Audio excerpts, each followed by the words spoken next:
Hello, everybody, and welcome to the X Factor with the Crypto Hipster. This is the Crypto Hipster, Jamil Hassan, where I bring you news, insights, analysis all around the world.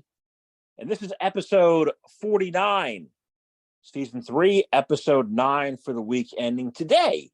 And today is July 21st, 2023. And we are kicking things off. We're in the middle of summer. I'm not looking forward to the end of summer. I'm looking forward to summer being amazing and awesome, and continuing to be that. And let's kick things off and talk about the first bit of news. Actually, the first bit of news is global. It is a industry report, 2023 first quarter crypto industry report by CoinGecko. For those who had the CoinGecko app, you might have seen this report. For those who don't have the app, it's really good. Get it. Download it on your computer, on your iPhone, or anywhere you can, you look at your favorite apps. And it's a good tracker for the crypto industry as a whole. So let's get into the report. There's some summary stuff that's going on here. The first points, and I'm going to just go take them in bullet by bullet so we're not to get into detail, because I can get into the detail and it'll take an hour. And I'm not going to do that to you, I promise. But the crypto market is off to a strong start, they say, has rallied 48.9% to 1.2 trillion in the first quarter. Bitcoin, once again, outperformed traditional asset classes, posting a 72% gain in the first quarter, which is remarkable. The case in point, if you're new to crypto, Bitcoin's been outperforming boomer stocks for a long time, and it's going to continue to do so. Stablecoins shed $6.2 billion or 4.5%, with the dollar stablecoin and Binance Dollar being the biggest losers across the board. The DeFi ecosystem rose 65.2% by 29.6 billion, and that was really brought up and raised up by the staking sector, which rose almost 211%. NFT trading volume was resurgent. You saw $4.5 billion in NFT trading. They say NFTs are dead, but NFTs are not dead, according to this report. Blur flipped OpenSea as the top NFT marketplace. OpenSea's had some issues, had some troubles, and now Blur is doing really well. And before you know it, in this industry, if you close your eyes, you wake up back, open them back up, you will. It is a blur because it's so fast, so much velocity. And number 6, crypto spot trading volume was up 18.1%, reaching 2.8 trillion in the first quarter, with decentralized exchanges outpacing centralized exchanges' quarterly growth. And, the first quarter was just 2 months after the FTX implosion in November. So it kind of makes sense that people would rally and go to decentralized exchanges, which, by the way, went off without a hitch, despite, all the negativity last year. Everything went off without a hitch. So that's the crypto market overview. And you can get into much more detail if you check out the industry report by CoinGecko. And that's all I'm going to go over in that. And then we're going to say another report, okay? And this was kind of shocking, all right? Well, actually, to me, it's not shocking. To you, it might be shocking. Depends who you listen to. Bitcoin is no longer the asset of choice for criminals, according to a former Elliptic crypto advisor. Let's see if there's any data here, okay? Crime in Web3 is shifting away from Bitcoin to stable coins. And Ponzi schemes remain prevalent, according to Elliptic's former head of technical crypto advisory, Tara Anderson. Shared the latest insights from the murky world of cryptocurrency-related crime during a presentation on the final day of ETHCC in Paris. That's the France Ethereum conference, which all the pictures looked like they were having an amazing time. Some companies, had some really cool gear they handed out. Some companies handed out plush toys. Some handed out some different items which could be considered toys, but we're not going to talk about that. Addressing a wide variety of ways digital assets are either facilitating crime or being used to launder. Okay. Now, the presentation said it drew on Web3 crime insights from Elliptic chain analysis and TRM Labs. And Anderson said she had recently left the firm, but she says Bitcoin is no longer the cryptocurrency for choice of illicit activities or laundering money. As the cryptocurrency industry has matured, the establishment of decentralized finance protocols, mixing services, and stablecoins present new avenues for criminals to explore. Now, let's talk about using the blockchain for illicit crime. Everything on the blockchain, especially the Bitcoin blockchain and any other public blockchain, is a permanent record that's there for everybody in the world to see. So if you're a criminal, I mean, common sense, right? But if you're say you're a congressman in California and you keep saying that crypto's used for money laundering, for drug guys, for illicit for all this, illegal stuff, and you're a criminal and you look at it and say, you know what? If I commit this crime, it's going to be on a public record for everybody in the world to see for the rest of my life, the rest of their lives, forever. Are you going to do it? No. This narrative needs to be quelled. It needs to be shut down. You cannot use a public blockchain. Now you can use something like maybe an Accenture's blockchain that's changeable, that's editable, and talk about that in some of my podcasts with my guests this coming weekend. But that's only a blockchain that can be changed or modified or edited. That's not a permanent blockchain. So why would you want to do a crime on a blockchain? That's kind of the stupidest thing, and continue to be a narrative of stupidity. So let's get out of there. Let's get away from this stupidity and talk about something different. Actually, the next thing is stupidity too. Okay. This is juicy. This is juicy. Oh yeah, juicy. The U.S. DOJ has accused FTX founder Sam Bankman-Fried of leaking the private diary of Caroline Ellison. Oh, wow. Okay. So Ellison, who was once his business ally and romantic partner, I'm not going to comment on romantic partnerships in Bahamas with what happened down there, but the U.S. Department of Justice filed a complaint against FTX founder Sam Bankman-Fried, accusing him of leaking the private papers of Ellison, who was once his business ally and romantic partner. And she was also the daughter of the head of Department of Finance over there, blockchain over there at MIT, where Gary Gensler had his job too. Lots of things happening out at MIT blockchain over the years. But let's not talk about that either. In a new complaint filed on July 20, the DOJ accused Bankman-Fried of an attempt to interfere with a fair trial by publicly discrediting Ellison, who became a government witness in SBF's case in late 2022. SBF sought to publicly discredit a government witness by sharing her personal writings with a reporter. We should all see that, man. Actually, you know what? Let's talk about that after this.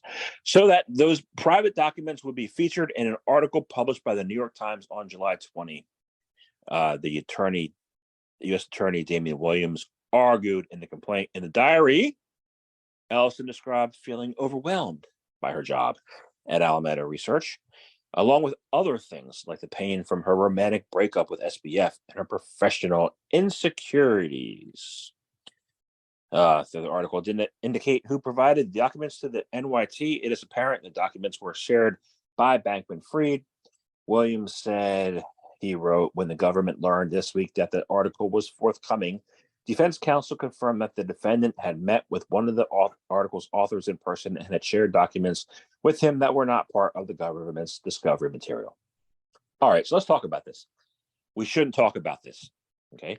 We should not talk about this, but, because this is a young woman's personal life that is being, despite people losing billions of dollars, despite her dad hiring Gary Gensler, despite them taking my personal IP and saying that it belonged to them a year and a half after I created it, None of that matters.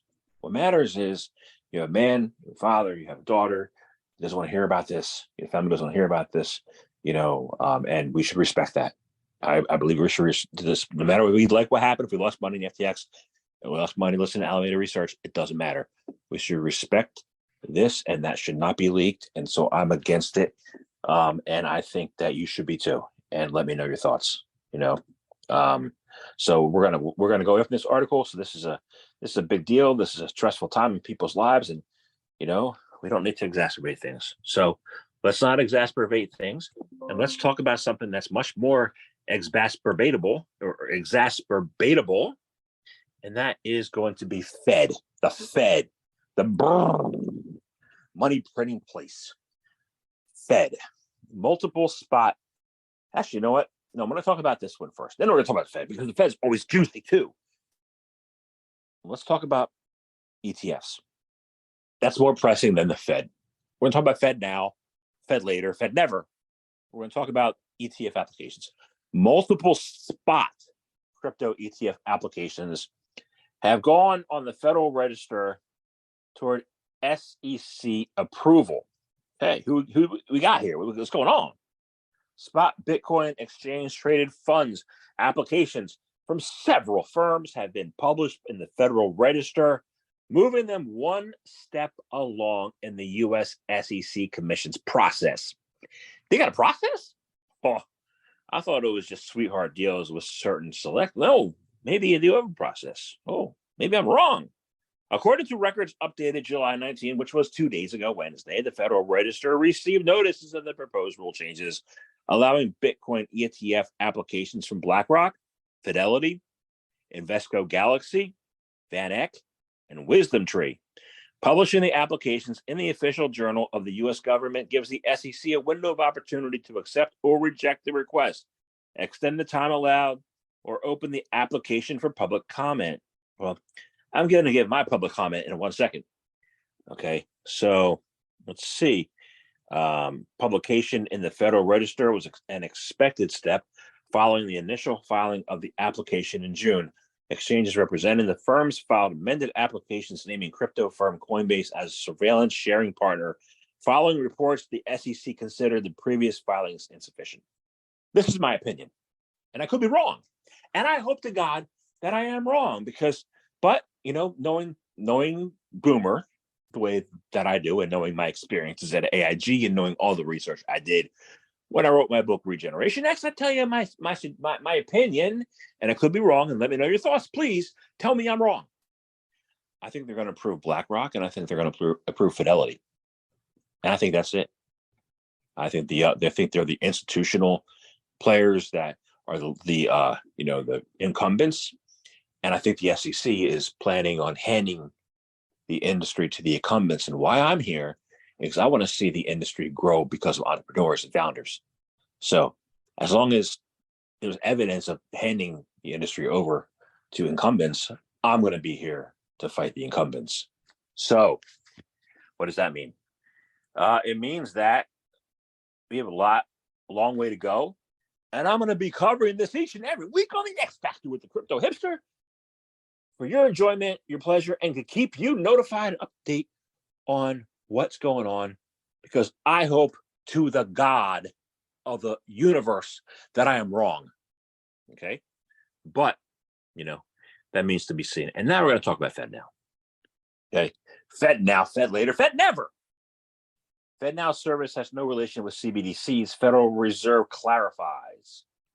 Okay? The U.S. Federal Reserve clarified that its new service for instant payments between organizations, the Fed Now service, has no relations with central bank digital currencies. The Fed certified the Fed Now service as ready after onboarded 41 financial institutions, 15 service providers, and the U.S. Department of Treasury to test the system before its launch by the end of July 2023. However, the central bank had to clarify that the promise of instant fiat payments and real-time gross settlements, it is gross, is not powered by a CBDC. Okay. In a tweet, the Fed stated that FedNow service is similar to other payment services like, such as the FedWire, Fed ACH in the real world terms, like maybe like a PayPal or like a Venmo or something like that.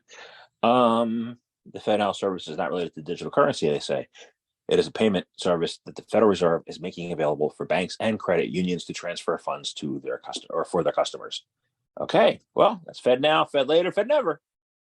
I like that movie, The Truman Show. Good morning, good evening, and good night. Fed now, Fed later, Fed never. All right, so let's go to. Oh, this is so juicy. The U.S. stuff's so juicy this week. It's like juicy.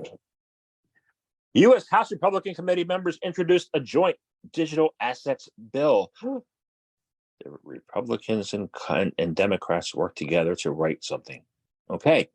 The House Agriculture and Financial Services Committee has been working together all year on a bill to rival Loomis and Gillibrand's Responsible Financial Innovations Act. Okay. A bill to create a regulatory framework for digital assets has been introduced by Republican members of the Agriculture and Financial Services Committees of the U.S. House, the result of several months of joint effort by the two committees. The 212-page bill, which was written, called the Financial Innovation and Technology for the 21st Century Act, was introduced yesterday, July 20.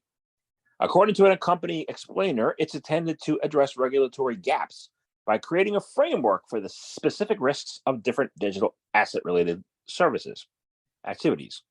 The bill gives the Commodity Futures Trading Commission jurisdiction over digital commodities, clarifies the jurisdiction of the Securities and Exchange Commission, and creates a process for digital assets or originally deemed securities to be sold as commodities. The bill also sets conditions for digital asset to be considered a commodity, with decentralization being the main requirement.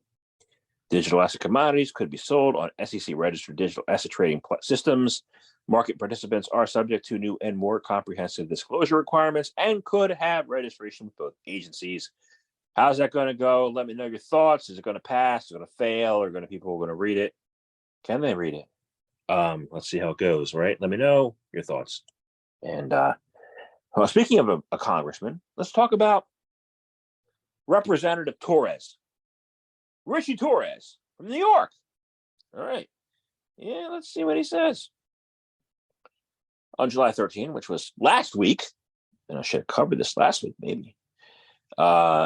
U.S. District Court Judge Annalisa Torres ruled Ripple's XRP should not be considered a security. Yes, I did cover it. When sold on retail digital asset exchanges. Let's see. So what does this guy say? What does this representative say? This representative of Congress. Okay. Let's see. New York Representative Rich Torres said the Ripple decision reveals a cruel irony in securities laws. Okay. He says it protects institutional investors while leaving retail customers exposed, even though the latter arguably requires more protection than the former. From me, the lack of protection for retail investors underscores the fierce urgency around passing a market structure bill to protect the average American consumer. Like I said, the SEC's job is to hand the industry to institutions. I've been saying this for a long time, for years, and it looks like that's what they're doing, and these institutions, people who are sitting there at the top, who are handed jobs based on who they know, not what they know, they deserve to have nothing handed to them, not one single thing in the history of the earth.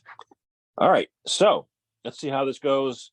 Torres elaborated on this remark, commenting on his plan to help ensure the passing of a crypto market structure bill and his support for blockchain technology and crypto innovation.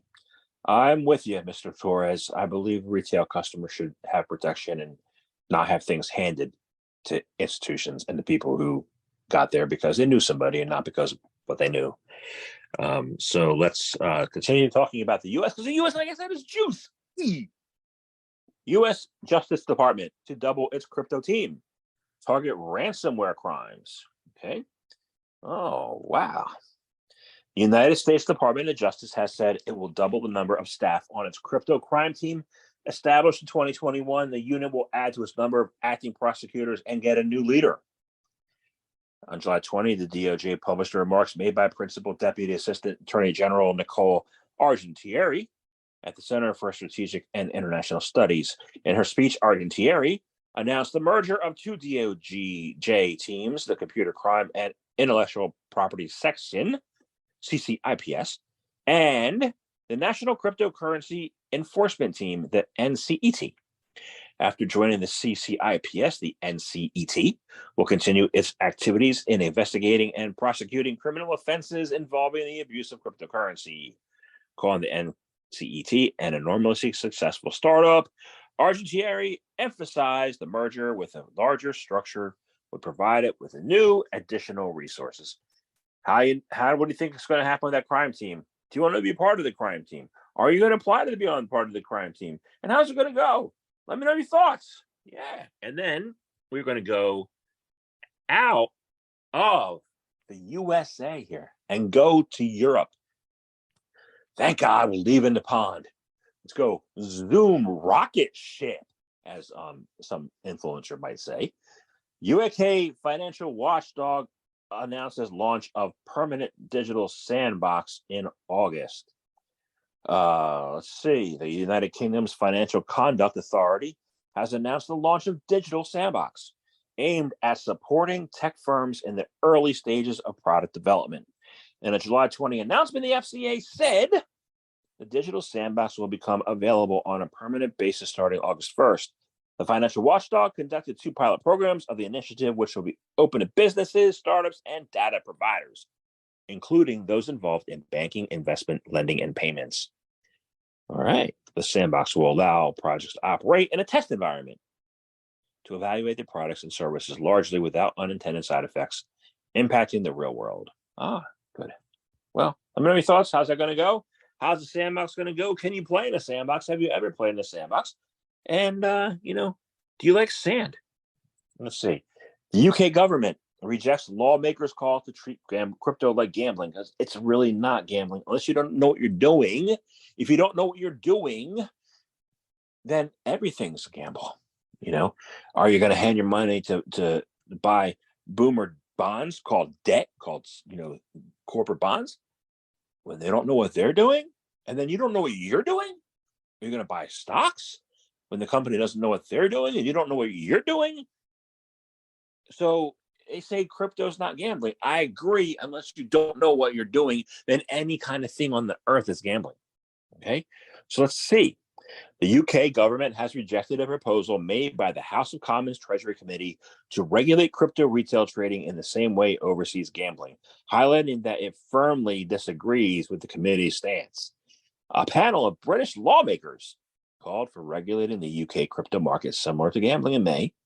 In a committee report, the Treasury Committee says crypto investment activity is consistent with the principle of same risk, same regulatory outcome.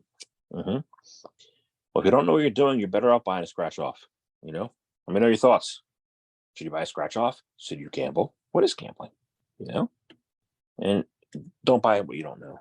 That's just comes out of, if you don't know it, don't buy it. You watch people making money and it's not you. They're making money and you're the yield. So common sense. Societe Generale. Let's talk about common sense there. Societe Generale subsidiary becomes the first fully licensed crypto provider in France. Oh yeah, let's see. I talked to somebody who's this past week, who's my podcast tomorrow, who's the first crypto provider licensed in Denmark. That's going to be a good interview. You should check it out on the Crypto Hipster podcast.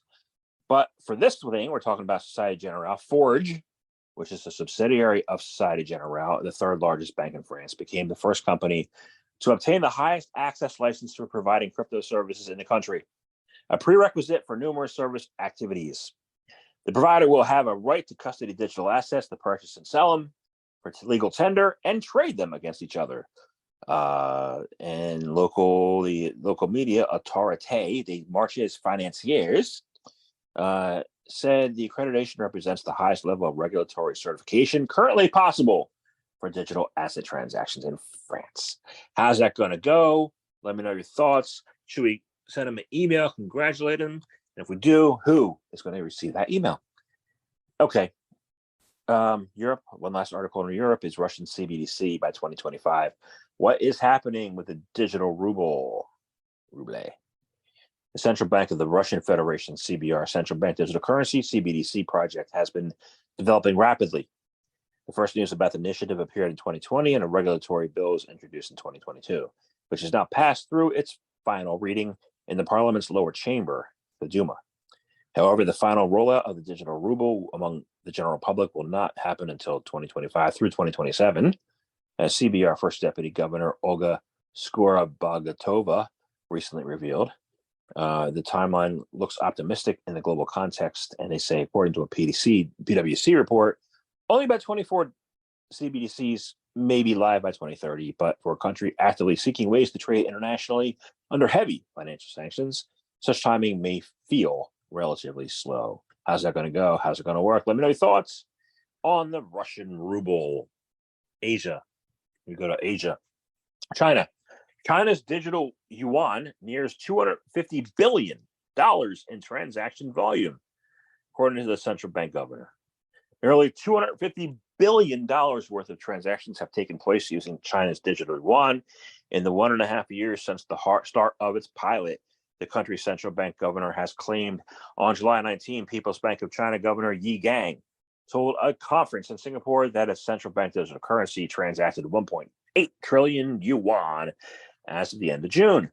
Yi added there have been around 950 million transactions from roughly 120 million wallets since the digital yuan's initial January 2022 rollout, leading to an average transaction amount about $260. Yeah, let me know what you think of Chinese CBDCs, how that's going compared to the Russian ruble. But the more interesting thing about talking about China is talking about Hong Kong. Okay. And there is an Animoca executive who says that Hong Kong would not go crypto without China's approval. So far, they have. Let's see. Hong Kong's rapid adoption of crypto and Web3 is a sign of some big moves happening in mainland China. A co-founder of the local game software firm Animoca believes.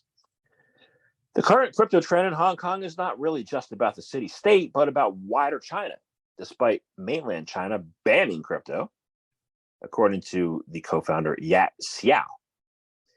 Speaking at the Ethereum Community Conference in France in July this week, Xiao mentioned that China released its Web3 white paper in May, in which the government basically indicated that Web3 is the future of the internet. I agree. It should not be underestimated that the news came out just a few days after Hong Kong officially announced plans to allow retail crypto investments. The exec stressed. I might have to. Back in 2007, I was supposed to go to Hong Kong for a year with AIG. I didn't go. And maybe now's the time to go. Check it out. Although China's Web3 white paper did not mention crypto, it's still important that mainland China is putting out a budget toward progressing with Web3, he says. Let me know how that's going to go. Let me know what you think of Hong Kong, because there's a wonderful book out there written by Charles DeHossey in Hong Kong. It's called Block Kong, and it talks about the crypto industry in Hong Kong and how there's a lot of talented people there, a lot of smart people there building a lot of great things. And I think that book is worth a read. And I interviewed him for the Crypto Hipster podcast. And if you don't want to read the book, at least listen to the podcast, because it's a good one. Let's talk about Indonesia now. Indonesia's next. Okay, it's a place where they have beaches, lots of pretty cool beaches like Bali and all that. Indonesia has launched its crypto exchange and clearinghouse. The National Cryptocurrency Exchange, announced by the Indonesian government a week ago, has begun to function, according to the Commodity Futures Trading Supervisory Agency known as BAPEPT. The platform will be the only space in the country where the local legal exchange of digital assets is allowed. BAPEPT confirmed the opening of the exchange yesterday. In addition, the agency has established a future clearinghouse along with this exchange. A clearinghouse mediates between a buyer and a seller, ensuring the transaction goes smoothly. Previously, it was reported that BAPEPT would restrict cryptocurrency sales to local transactions while keeping them in line with international market developments. However, Local licensed traders will have 1 month to join the exchange. How's it going to go? Let me know your thoughts. What's going on, man? Come on now. Yeah. And Myanmar. Shadow government. They have a shadow government over there in Myanmar. They back the launch of crypto-based bank. Whoa, that's a big deal. Yeah, banks in Myanmar.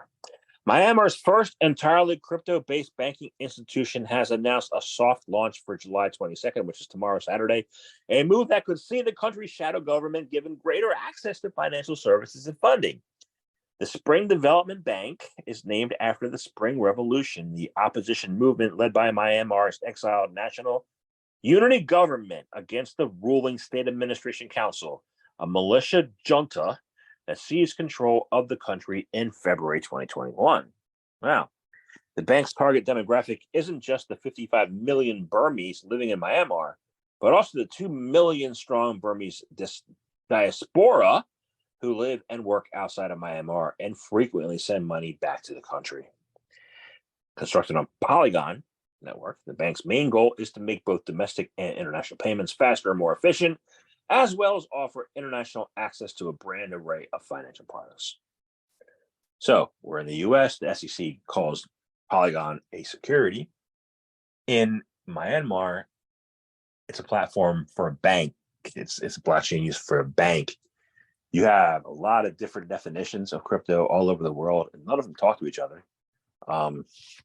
But that's just interesting to know. And if you knew that, great. And if you didn't know that, do you care? I think you should, because there are a lot of applications globally that our lawmakers in the US aren't even looking at, and they should, perhaps, Let's go to Kangaroo Land.